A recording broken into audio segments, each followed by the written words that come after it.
But today what I'm going to do is show you how easy it is to make some wonderful coasters. These are so simple to make, and they're a great little earner as well, because they don't cost much to make, but they sell really, really well. I'm going to be using the wooden coaster blanks because I particularly like those for these types of coasters. And I'm going to show you a couple of techniques which will shine them off and make them look really great and a little bit different. My coasters today are going to be predominantly blue and gold.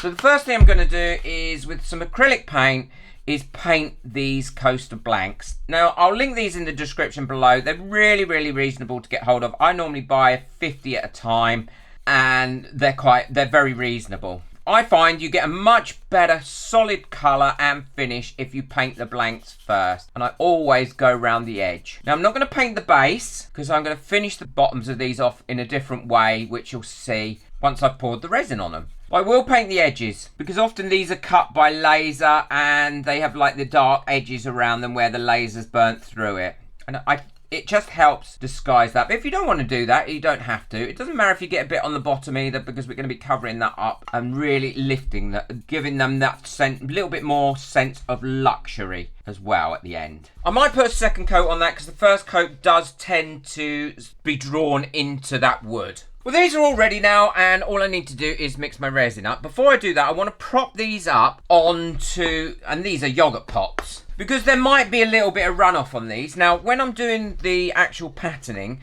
these are quite light, and even with the resin on, they're quite light, and I might move them around, or knowing me, I might knock them. That's the sort of thing I do. So all I've got here is a little bit of blue tack. I'm going to put that on there like that, and then attach that to the blue tack. And then that is less likely to fall off of those little plastic yogurt pots. Just a little tip. Makes such a big difference. See, they're not going to come off now. I've got my colours chosen. I'm going to use 3 different colours of blue. I'm using the Let's Resin opaque pigments for this. They are really light. So, not light as in colour, but light as in density. So they'll move across these coasters really well. And I thought blue, 3 colours of blue would work and look nice. You don't need much of those colours in your resin to get them, and they come in a box of loads of colours and they'll last you a long time. So now my resin's mixed out, what I'm going to do is give my bottles a really good shake because it does settle the pigment, and you want to get a true colour, and then put a few drops in, mix it around, and then see if I need any more. I'm going to mix up the rest of those in the same way. You don't need much resin for this either. You want just a nice coat of it over the top. For the gold, what I'm going to be using is a little bit of gold mica powder. Now, when you put mica powder into your resin, it does make it a little bit denser, which is what we want, because we don't want these all blending in together. We want them to have a bit of separation when we're doing it. And I've only mixed up a really little bit here, as you can see, because I'm not going to put a great deal of this into what I'm making. So the first one I'm going to put on is the darker colour. I'm not going to be using the gold yet. And I'm going to spread that out a little bit like this, pushing it towards the edge, but I don't want it to go right up to the edge at this point. I'm using what I would consider to be a medium thickness resin. I don't want a really thin resin. A really thin resin, it's going to run over the edges, and I want to avoid that as much as possible. Next one, the medium blue, and then the light blue. Now what I'm going to do is take my stick again and then just blend those into each other and bring that now to the edges. Bring some of that darker in. We've got a little bit of all the colours left, so we haven't got to worry about that if we want a bit more darker anywhere. This is where I'm going to put my gold in. Like I said, I'm only going to use a little bit of this, and I'm going to bring it in like this. I'm putting it in random places throughout, trying to keep to about roughly the same. I mean, they're never going to be identical, these coasters, but they're going to be set because they've got the same colours and things in them. So now we've got all the colours in, what I'm going to do is leave them for about 4 or 5 minutes before I do the next stage. And the next stage is going to be involving my Let's Resin heat gun. Great heat gun for resin. I'll link it in the description below. I think it's only available in America at the moment, but it will be available elsewhere. It also comes with these little silicone caps that you can put on like this to keep it lovely and clean.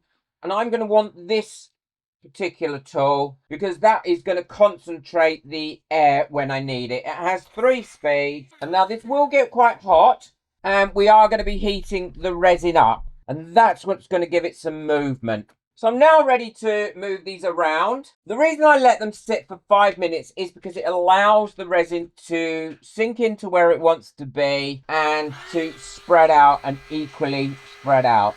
And now all I'm going to be doing is moving this. And this is what I like this tip for, because it allows you to move your resin around. It will heat it up. Don't have it on the resin too long, because if you have it on too long, you can burn your resin and it causes like a ripple effect when it cures. So make sure you take it off the resin, just don't hold it on the resin the whole time. So there we go, that's all nice and moved around now. And what they'll do is, as that starts to cool down, you'll find that these colours will start to merge out a little bit. They might produce a few little cells. We're not after cells, we're just after this finished look to it. And then what I'll do is go around the edges with a stick like this to remove any overspill.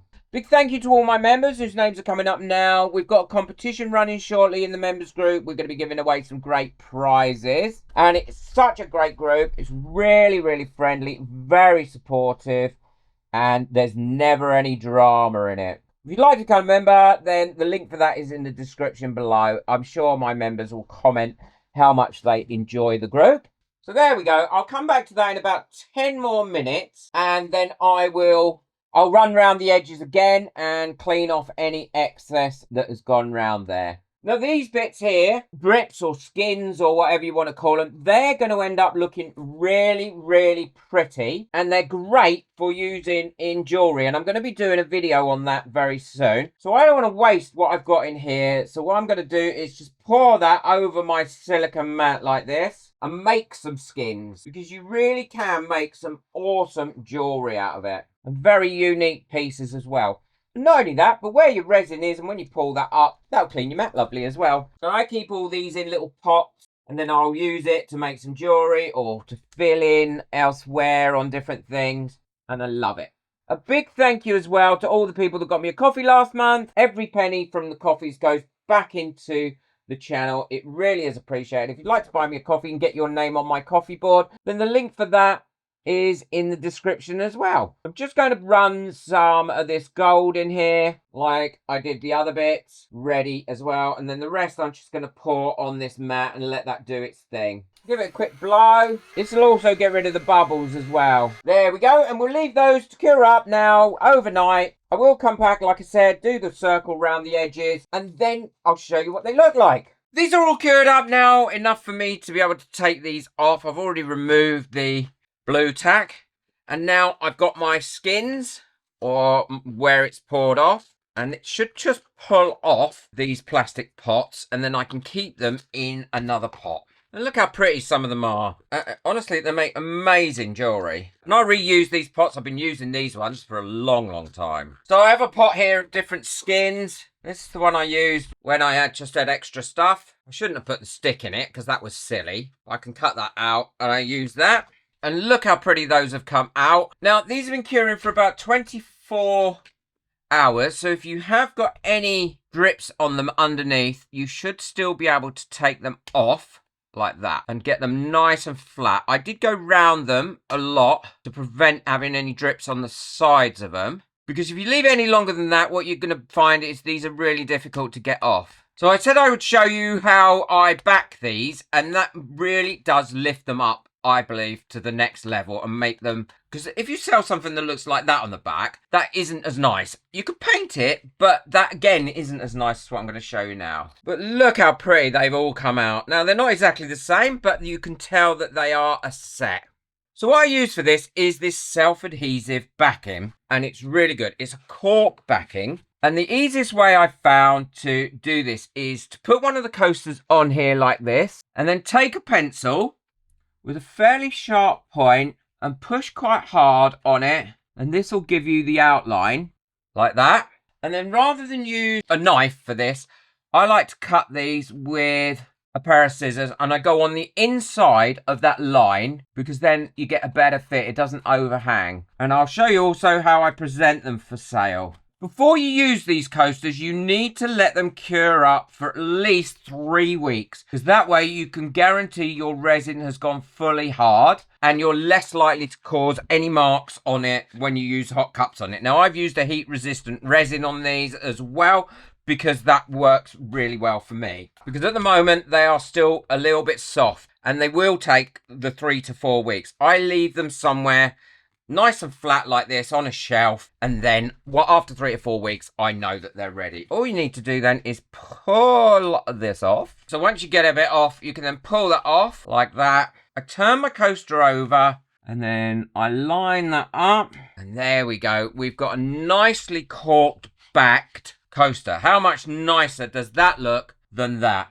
It looks so much more professional. So I'll finish them off and then I'll show you how I bundle them up. So all I do is take a bit of ribbon like this, put it over the top, roughly in the middle, cross it over at the back, and then put a little bow in it. And that way you've got them all nicely bundled up. But when you're at a craft fair, people want to see them all. So all you have to do is untie that little ribbon like that, and then you can show them all the coasters. If they don't buy them, then it's really easy, again, just to bundle them up while you're on your stall and tie them back up. And people like taking them home in a little ribbon. It just finishes them off. It's like these finishing touches really make a difference. So all nicely finished at the back, all nicely finished at the front, and all nicely packaged. Hope you've enjoyed that. Check out my playlist, all my videos on making coasters. There's lots of different types of coasters you can make. Check out the heat gun and the colours. I'll link them in the description below. Boot that like button, hit that subscribe button, but most of all, enjoy your resin. Take care. Bye.